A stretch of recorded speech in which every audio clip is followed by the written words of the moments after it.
दोस्तों, आज जो चैप्टर हम पढ़ने जा रहे हैं वो क्लास 9th का फर्स्ट चैप्टर है मैथमेटिक्स का, जिसका नाम है नंबर सिस्टम्स।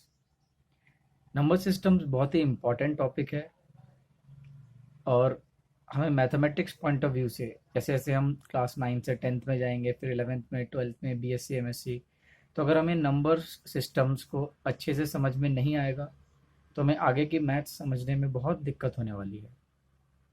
तो हम लोग शुरू करते हैं नंबर सिस्टम्स।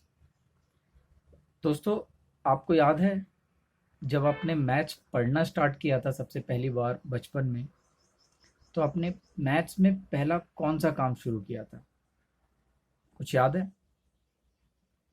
मेरे ख्याल से काउंटिंग ही स्टार्ट किया होगा। जब भी हम छोटे होते हैं सबसे पहला काम हम गिनती करना स्टार्ट करते हैं, हम काउंटिंग करना स्टार्ट करते हैं। कहाँ से काउंटिंग स्टार्ट करते हैं? हम ऐसे करते हैं 1 2 3 4 5 6 7 एंड सो ऑन। तो जब हम नेचुरली सबसे पहला काम करते हैं जो वो काउंटिंग होती है, तो हमारा जो पहला नंबर सिस्टम है वो नेचुरल नंबर्स है। जो हमने हमारी स्क्रीन पर आपको दिख रहा होगा सबसे पहले, ये नेचुरल नंबर्स, इसको हम कहते हैं नेचुरल नंबर्स। और ये स्टार्ट होता है जहाँ से हमने काउंटिंग स्टार्ट की थी बचपन में, 1 2 3 4 एंड सो ऑन। और इसको हम कैसे लिखते हैं? एन लिखते हैं और एक लाइन एक्स्ट्रा बनाते हैं, इसका नोटेशन है, ये है नेचुरल नंबर्स। इसके बाद आता है दोस्तों हमारा whole numbers. Whole number system में जो जितने नंबर्स नेचुरल नंबर्स में होते हैं वो सारे नंबर्स होल नंबर्स में होते हैं। बस एक एक्स्ट्रा नंबर आता है ज़ीरो, जो हमारे बहुत ही, ये हमारे देश की देन है दुनिया के लिए, जो महर्षि आर्यभट्ट जी ने सारी दुनिया को दिया है, ज़ीरो। तो हम होल नंबर्स में का नोटेशन क्या है देख लीजिए, डब्लू लिखते हैं और एक लाइन एक्स्ट्रा बनाते हैं, तो ये होल नंबर्स का नोटेशन है। और ये नंबर स्टार्ट होते हैं 0 1 2 3 4 एंड सो ऑन। अगर आप देखें यहाँ से लेकर के जो नंबर्स हैं ये क्या है? ये सभी नेचुरल नंबर्स हैं। तो आप कह सकते हैं नेचुरल नंबर्स में जीरो एक जोड़ देने से वो होल नंबर्स बन जाता है। तो ये बात बिल्कुल सही है। इसके बाद हम देखते हैं दोस्तों, कुछ हमें नेगेटिव नंबर्स की भी ज़रूरत पड़ी जैसे जैसे टाइम बीता। ये क्यों पड़ी, किस लिए पड़ी, हम इसको आगे कभी देखेंगे। इस समय हम समझ लेते हैं कि क्या होते हैं ये। तो इसको हम कहते हैं इंटीजर्स। कुछ लोग कुछ जगह पर इसको इस तरह से आई के तरह से भी लोग देखते हैं और जेड भी, लेकिन जेड थोड़ा इंटरनेशनली एक्सेप्टेड नोटेशन है। आप ज़्यादातर टेक्स्ट बुक्स में देखेंगे और हायर मैथमेटिक्स की, तो आपको इंटीजर्स के लिए जेड ही नोटेशन सबसे ज़्यादा देखने को मिलेगा। इनफैक्ट यही एक नोटेशन आपको देखने के लिए मिलेगा। इंटीजर्स में क्या क्या आते हैं दोस्तों, ये देखते हैं। इंटीजर्स में हमारे जो पहले के नंबर्स हैं, ये 1 2 3 नेचुरल नंबर्स भी आ गए, तो इसमें ज़ीरो ऐड हो गया, तो ये हम कह सकते हैं ये नेचुरल नंबर्स हैं और ये होल नंबर्स भी आ गए। और इसमें क्या ऐड हो गया एक्स्ट्रा? कुछ नेगेटिव नंबर्स भी ऐड हो गए, जैसे -1 -2 -3 एंड सो ऑन। तो अगर हम देखें, सारे के सारे नेचुरल नंबर्स होल नंबर्स में आते हैं, सारे के सारे होल नंबर्स इंटीजर्स में आते हैं।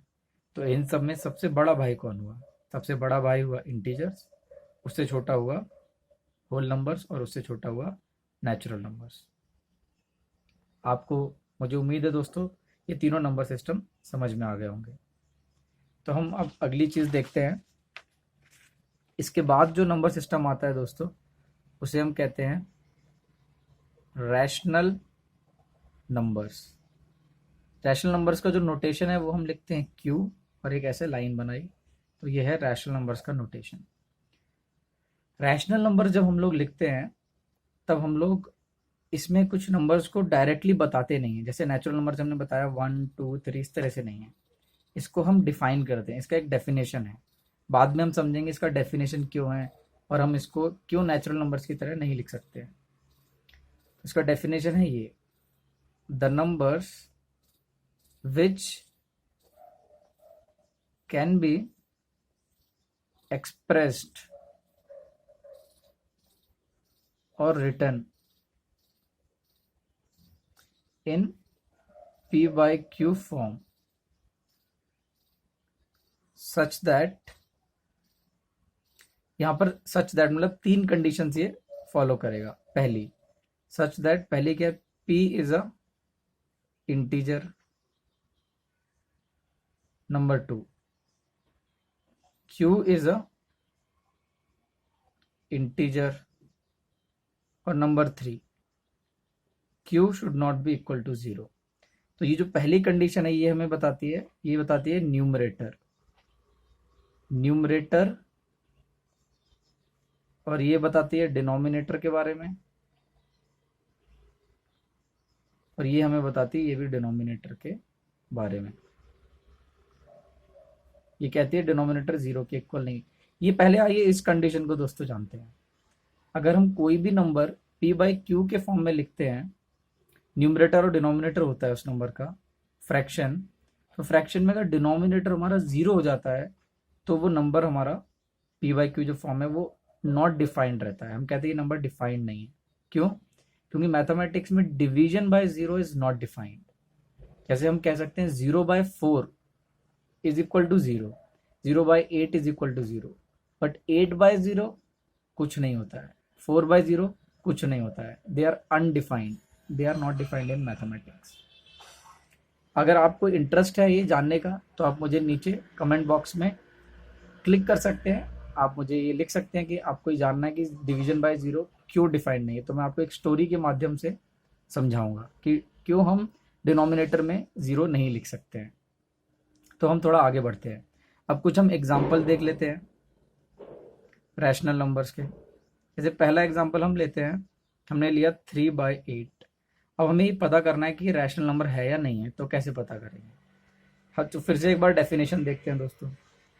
तो the numbers which can be expressed और written in p by q form such that it satisfies the 3 conditions. क्या क्या है? p इज अ इंटीजर, जैसे p बाई क्यू फॉर्म में, तो ये number p by q form में हो गया। तो यहाँ पर p क्या है? p है 3। q क्या है? q है 8। तो पहले q, p इंटीजर है, 3 इंटीजर है क्या? आयो देखते हैं, 3 इंटीजर होता है। q 8 इंटीजर है क्या? हाँ, 8 भी इंटीजर होता है। और तीसरा q नॉट इक्वल टू 0, क्योंकि 8 तो पॉजिटिव नंबर है, वो तो 0 के इक्वल नहीं हो सकता। तो क्योंकि 3/8 ये तीनों की तीनों कंडीशन सेटिस्फाई करता है, इसीलिए हम कहते हैं 3/8 इज अ रैशनल नंबर। हम अगला एग्जांपल देखते हैं दोस्तों, -4/7। यहाँ पर अगर हम देखें तो p क्या है? p -4 है। q क्या है? q 7 है। और क्योंकि q 7 है तो q 0 के इक्वल तो हो नहीं सकता, तो q is not equal to 0। यहाँ से हम क्या कह सकते हैं? क्योंकि -4 भी इंटीजर है, 7 भी इंटीजर, और 7 0 के इक्वल नहीं है, तो -4/7 भी एक रैशनल नंबर है। मुझे उम्मीद है दोस्तों आपको ये 2 एग्जाम्पल से समझ में आया होगा। अब हम एक तीसरा एग्जाम्पल लेते हैं, जहाँ पर अगर जैसे मैंने लिखा, मान लीजिए 7, सिर्फ 7 लिखा है, तो क्या ये रैशनल नंबर है या नहीं है? तो देखिए हम 7 को कैसे लिख सकते हैं? 7 कैन बी रिटर्न एज 7/1। जब किसी नंबर के डिनोमिनेटर में कुछ नहीं होता है तो हम उस नंबर को अपॉन 1 लिख सकते हैं। तो अब ये हो गया p बाई क्यू के फॉर्म में, जहाँ पर p है 7, q है 1, और q 1 है, पॉजिटिव है, तो q is not equal to 0। तो कहते हैं कि यहाँ पर भी तीनों कंडीशन सेटिस्फाई हो रही हैं, तो हम कह सकते हैं 7 एक रैशनल नंबर है।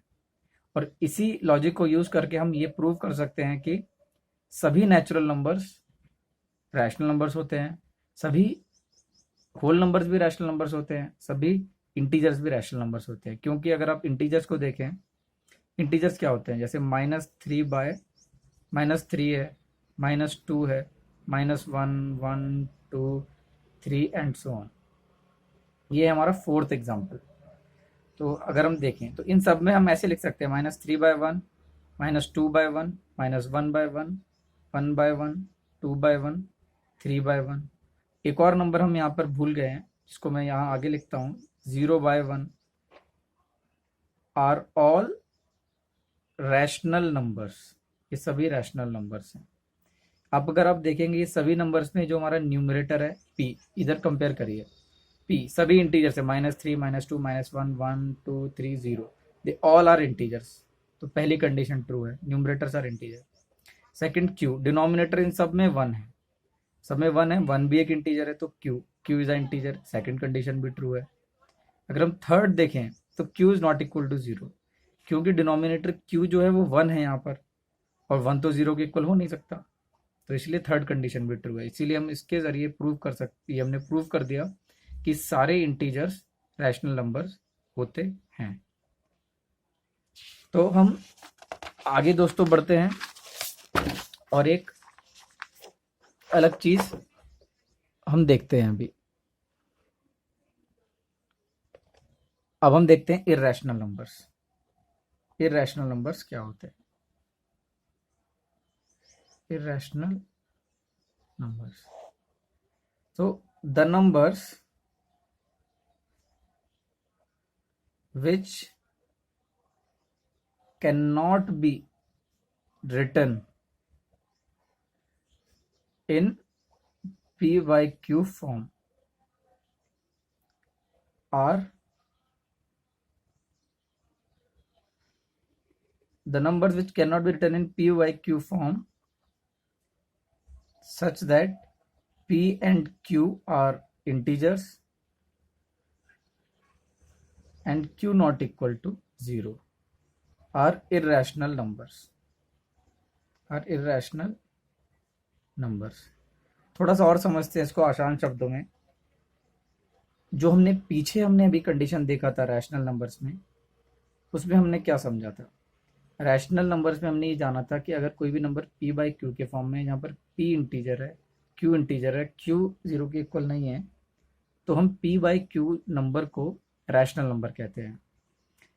इर्रेशनल नंबर, अगर रैशनल नंबर 3 में से कोई भी कंडीशन फॉल्स हो जाती है तो हम उस नंबर को इर्रेशनल नंबर कहते हैं।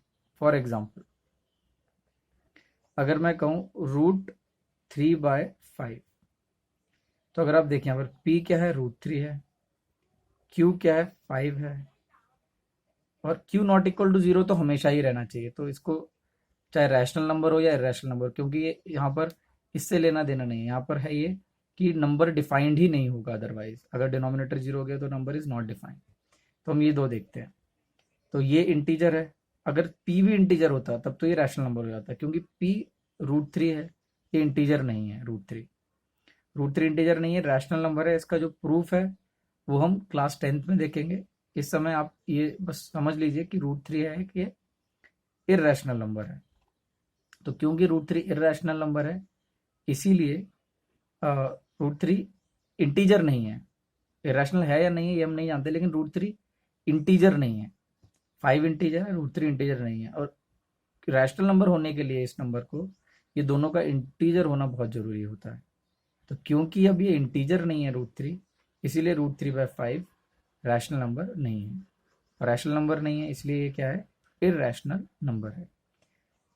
कुछ और एग्जांपल्स हैं जो अभी आप बस देख लीजिए, बाद में हम इनको समझेंगे। जैसे pi, cube root of 9, fourth root of 7, etcetera. बहुत सारे ऐसे नंबर्स हैं जो रैशनल नंबर है, जिसको डिटेल में हम इनको नंबर लाइन पर रिप्रेजेंट करना भी सीखेंगे और बहुत सारी चीज़ें हम सीखेंगे। अभी सिर्फ एक इंट्रोडक्शन में दे रहा हूँ इर्रेशनल नंबर्स के बारे में। तो इर्रेशनल नंबर का और एक आसान तरीका हम ये कह सकते हैं, the numbers which are not rational, which are not rational are called irrational numbers। ये बहुत अच्छी डेफिनेशन तो नहीं है, पर थोड़ी आसान डेफिनेशन है। अभी के लिए इसको देख सकते हैं, बाद में इसकी हम इसी क्लास में कुछ और वीडियोस के बाद हम इसकी एक अच्छी डेफिनेशन देखेंगे रैशनल नंबर्स की, जब हम इसका डेसिमल रिप्रेजेंटेशन देखेंगे। दोस्तों आज के लिए इतना ही। अगले वीडियो में हम जानेंगे कि दो नंबर्स के बीच में, दो रैशनल नंबर्स के बीच में कितने रैशनल नंबर्स और हो सकते हैं।